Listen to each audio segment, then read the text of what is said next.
Hello, Assalamu alaikum everyone. This is Matiullah and today we are going to discuss tenses. As you already know, that without having enough command over tenses, you can't progress in English language, right? So let's get started. तो आज हम tenses पढ़ेंगे बड़ी detail के साथ इंशाल्लाह। तो ये जो वर्ड टेंस है ना, ये लैटिन ज़बान के वर्ड टेम्पस से निकला है, जिसका मतलब है टाइम। तो major focus of us would be on time, ठीक है। तो टाइम पर हमारा मेजर फोकस होगा। Tense refer to the time of the verb. Tense जो है ना, ये वर्ब के टाइम बता रहा होता है। जब भी आप देखेंगे टेंसेस में, तो जो टाइम जब जब जब टेंस की बात आएगी तो ये वर्ब का टाइम ही बता रहा होता है, ठीक है। तो और टाइम के साथ वर्ब चेंज भी होती हैं, ठीक है। मेजर कैटेगरीज जो हैं इसकी 3 हैं, the past, the present, the future. और इसकी सब कैटेगरीज हर टेंस की जो है ना 4 हैं। इसकी 4 हो गए। प्रेजेंट की प्रेजेंट इंडेफिनिट हो गया, प्रेजेंट प्रोग्रेसिव या कंटिन्यूस भी इसको कह सकते हैं।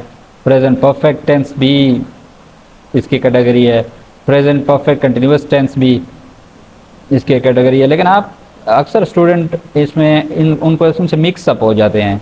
सो don't be mix up during remembering these things, okay. तो ये देखें, इनमें मेजर जो अम्ब्रेला टर्म है इसकी है प्रेजेंट। इसके साथ इंडेफिनिट है, प्रोग्रेसिव है, परफेक्ट कंटिन्यूस है, और इनके साथ भी वही चले आ रहे हैं। लेकिन आपको जस्ट ये पास्ट के साथ सिर्फ पास्ट लगाना होगा, फ्यूचर के साथ फ्यूचर लगाना होगा, ठीक है। So don't be mix up in it, right. तो let get started. The first tense, the present indefinite tense, जिसको प्रेजेंट सिंपल टेंस भी कहते हैं हम। अगर इसके स्ट्रक्चर की बात की जाए तो subject plus I, we, you, they, plural nouns जब भी आ जाए तो उसका first form of the verb लगेगा और रेस्ट ऑफ द सेंटेंस उसके साथ प्लस होगा, ठीक है। रेस्ट ऑफ द सेंटेंस का मतलब है बाकी जुमला। इसी का स्ट्रक्चर है subject plus he, she, it, a singular noun के साथ क्या लगेगा, first form of the verb, और उसके साथ एस ई एस का इजाफा होगा, राइट। और plus rest of the sentence. इसकी काइंड्स आप सिंपल प्रेजेंट टेंस देख लेते हैं। इसकी 4 काइंड्स होते हैं। सेंटेंसेस की बात हो रही है, टेंस की ना, सेंटेंसेस की। तो ये पॉजिटिव हो गया, they make fun of him, वो उसका मजाक उड़ाते हैं, ठीक है। तो ये देखें ना, इसके साथ दे के साथ मेक के साथ हमने क्या लगाया है, एस या एस का इजाफा नहीं किया।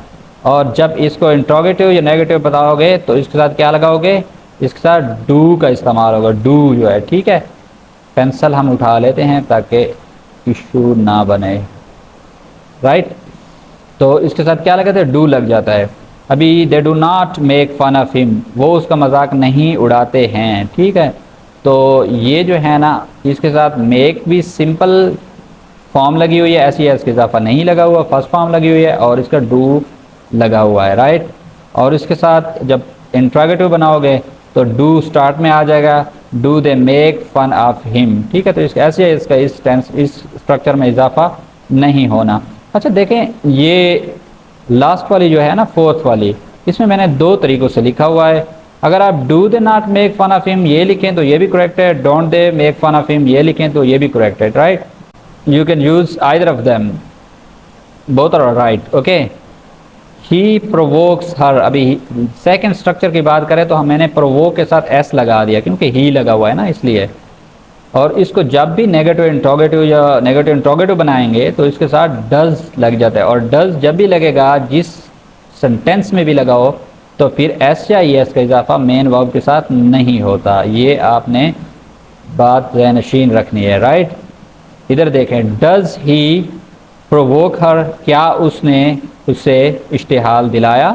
तो जब डज लगाया तो हमने प्रोवोक लगाया, फिर ये भी उसी तरह है। अच्छा देखें, इसका भी मैंने 2 कैटेगरीज में 2 फॉर्म में लिखा हुआ है। देखो, डज ही नॉट प्रोवोक हर ये भी आप लिख सकते हैं, डजंट ही प्रोवोक हर ये भी लिख सकते हैं, एज यू भी, both of are right, right.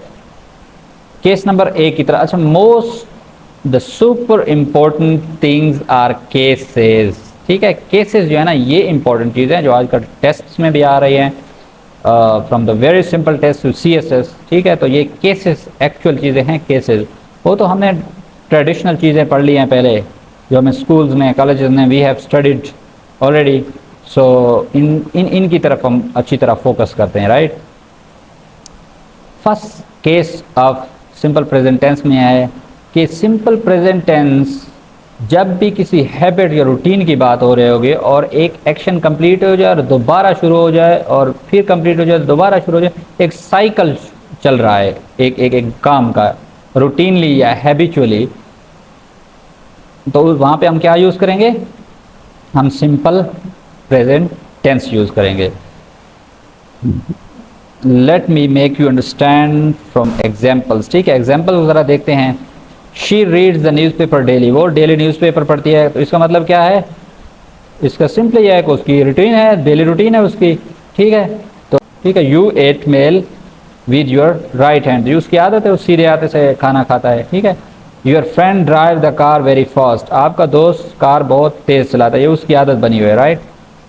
The train arrive here at 6 o'clock daily, train है रोज़ाना वो 6 बजे पहुंचती है एक जगह पर, तो ये उसकी रूटीन है।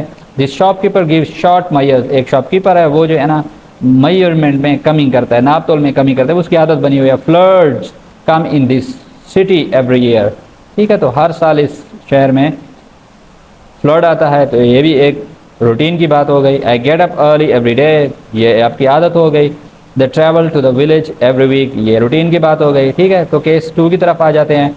अच्छा, ये बड़ी इंपॉर्टेंट चीज़ है, इसमें मेजर बात जो है ना परमानेंट स्टेट ऑफ माइंड और हार्ट की बात हो रही है। जब भी आपकी परमानेंट हालत हो किस माइंड की या हार्ट की, इसके बारे में बात कर रहे हो, तो फिर आप एक्शन के स्टार्ट या स्टॉप की तरफ नहीं देखोगे, ठीक है, इसको नहीं कंसीडर करना आपने, बल्कि आपने स्टेट ऑफ माइंड और हार्ट को देखना, और यहाँ पे क्या यूज़ करोगे, सिंपल प्रेजेंट टेंस ही यूज़ करोगे। She likes mangoes very much, ठीक, तो वो मैंगोज बहुत पसंद करती है, तो ये उसकी स्टेट ऑफ हार्ट या माइंड आप कह सकते हो। I trust you, same. We love our country, state of mind. I believe in God, state of mind.